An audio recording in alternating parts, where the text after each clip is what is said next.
Hi everyone! Hope you've had a good week this week and it's back to school on Monday. Woohoo!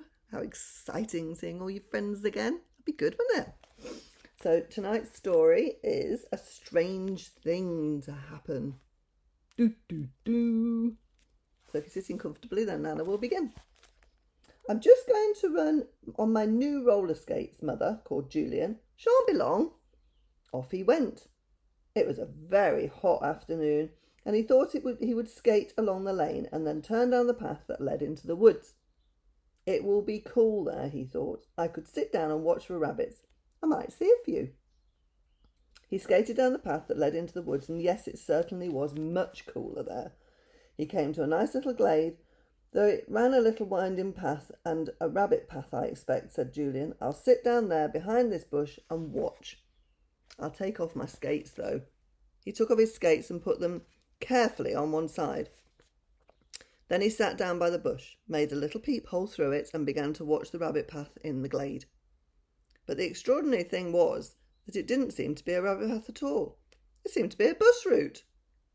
The buses were really very peculiar. They were very small, as small as toys, as the toy bus that Julian had at home.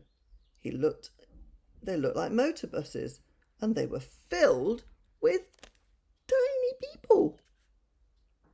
Fairies or pixies, said Julian, amazed, and I don't believe in them. I thought you couldn't see pixies and brownies and goblins unless you believed in them. Yet, there they are. A small bus rumbled down the little winding path and disappeared in the distance. Then someone came by in a very small cycle, a brownie with big ears and a long beard. He disappeared along the path too, and then another bus came, and it really seemed to be going much too fast. Julian watched it. He suddenly saw a lovely little carriage coming along too, drawn by 6 white mice. They'll collide, he thought suddenly. They can't see each other because of that sharp turn. They'll crash. And that is exactly what they did. Crash, smash, and all over both bus and carriage went. The little 6 mice began to squeak in fright, and they couldn't run away because they were harnessed to the carriage, which was now on its side. 2 of the wheels were broken. The bus was upside down, and Julian couldn't see that 4 of 6 of its wheels were dreadfully bent. What a lot of squeals and screams and shouts there were. Before he could see where they had come from, the glade was full of small people. Goblins, brownies, they must be brownies with those long beards, thought Julian, astonished. Pixies, what dear little things. And what are those? Imps, perhaps? They are so small, I wonder if anyone is hurt. He went on peeping through the hole that he had made in his bush, which was really exciting, as good as seeing a pantomime. The little folk put the bus upright again, and the carriage too. The wheels are broken or bent, Julian heard them say in little high voices, like birds twittering. Nobody's hurt, though. What a good thing. But how are we going to get Princess's carriage to her this afternoon? There are no smiths around here to mend the wheels, and she wants the carriage for this evening's party. And what about my bus? Called a little voice. It was the bus driver of the bus. All my passengers are going to a most important meeting. Now they won't get there. We must, said a brownie with his long beard blowing in the wind. Something must be done about it. Send for some new wheels, at once. Don't be silly, you can't just send for wheels like that, said the driver. It was at that very moment Julian got his idea. Wheels? Well, he had 8 fine wheels he could lend them, strong ones that would carry the bus along and the carriage too. His roller skates. He got up and went round the bush. In a trice, every single little creature disappeared. Only the bus and the carriage were left, and 6 frightened white mice. They stood there trembling because they couldn't run away. Hey, called Julian, cross that everyone had gone. Come back. I only want to help you, sillies. I've got a very good idea. He held up his skates in his hands and jiggled them to make the wheels go round, but nobody came to see. All right, don't come out if you don't want to, said Julian, quite annoyed. I can do the mending by myself. He put the skates down and picked up the bus. Yes, if he pulled off the wheels, the bus body would fit quite well along one of his skates. He could tie it on with string. He set to work. Soon he had all the bent wheels off, and the ones that were not bent too. He set the body of the little bus on his skate and did some clever tying up with string. The bus ran well on his skate. Then he looked at the carriage. He could take those wheels off too, and although the carriage wouldn't fit quite so well on a skate, it was wider and shorter, he could manage to fix it quite nicely. He broke off the wheels and then set to work to fit his other skate to the under parts of the carriage. That ran beautifully too. He clicked to the little wondering mice and then ran a few steps, pulling the queer roller skate carriage behind them. How smoothly it ran! And then a small voice spoke near him. "I say, where did you get those fine wheels from?"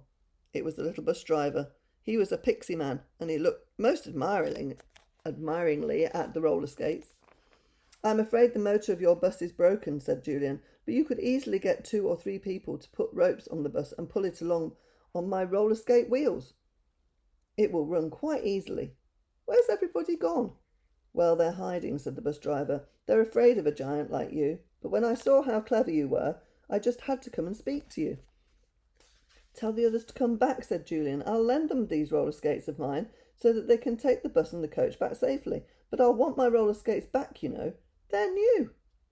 "Right," said the bus driver. He gave a loud shout. "Come along, all of you. It's safe. This giant is friendly." And out poured all the little people again. Julian did indeed feel like a giant. He didn't dare to touch any of them. They looked so small and fragile. "Isn't he clever? Is he a wizard? Did he make these big metal wheels with a spell?" asked the first one, and then another. The white mice were longing to go. The coach ran so easily on its new wheels, it was no trouble at all to pull, and the driver got up on his seat. He cracked the tiny whip, and off they went. Julian chuckled to see his roller skates carrying a magnificent little coach. Off went the bus, pulled by 4 brownies, with the little driver in his seat. "Don't forget I want my skates back," called Julian as they disappeared round behind the bend of the glade. Soon the glade was quite empty again. Julian watched the winding path for a little while longer, but he saw nothing more. He thought he would go home. "Where are your skates?" said his mother as he came in. Julian hesitated. Should he tell her what happened? It would be rather silly because his mother knew he didn't believe in fairies. He did tell her though, and she laughed. "Oh, Julian, fancy telling me fairy tales like that. You know you don't believe in that sort of thing. You've left your skates behind. You just go and fetch them." But he didn't, because he knew that they wouldn't be there. All the same, he did hope he would get them back. Now that night, when Julian was asleep, a queer noise came down the garden path and woke him up. He knew what it was as soon as he heard it. It was the noise made by roller skates in his garden path. He leapt out of bed and went to the window, and what a peculiar sight he saw. Each of his skates were coming down the path, driven by a small brownie. They sat on what looked like little driving seats and held small steering wheels on their hands. One of them sounded a horn which seemed to be on the steering wheel. "Pop, pop!" The driver got off and looked up to Julian's window. He was too astonished to do anything except wave. The 2 drivers then pulled up the steering wheels, picked up their driver's seats with them over their shoulders and marched off. Well, there were 2 skates out in the moonlight, waiting patiently to be fetched. "I'm coming," said Julian, and downstairs he went. He picked up the skates and saw the steering wheel had been fixed on each, and dear me, he also saw something else. There was a tiny motor built into each skate so that it would drive itself along once it was set going. How wonderful! I'll be able to stand on my skates and turn the little motors on then and whiz away without even having to use my feet at all, said Julian, pleased. He tried it, putting on his skates and then setting off down the path.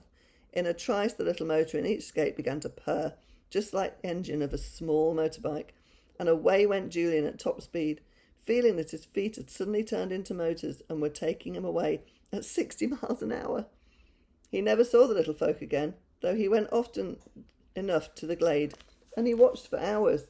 He began to think he must have imagined it all, but it's no good thinking that, he said to himself. I've got magic skates, and I don't need to take one step on them. They just go by themselves. I should be a very famous skater. If he is too, so he is too. Perhaps you will see him on roller skating show one day and wonder how he can whiz about as he does on his shining skates. And if the name on the programme is Julian, well, you'll understand why he's such a marvel. Oh my goodness, that would be amazing, wouldn't it, if you had little motors on your skates? How exciting. And that was a strange thing to happen, wasn't it? So I hope you enjoyed that. I love you loads and loads. So sleep well, and I'll see you again tomorrow. So night Ruby, night Max, night Atty, night Torben. Love you loads, and I'll see you tomorrow.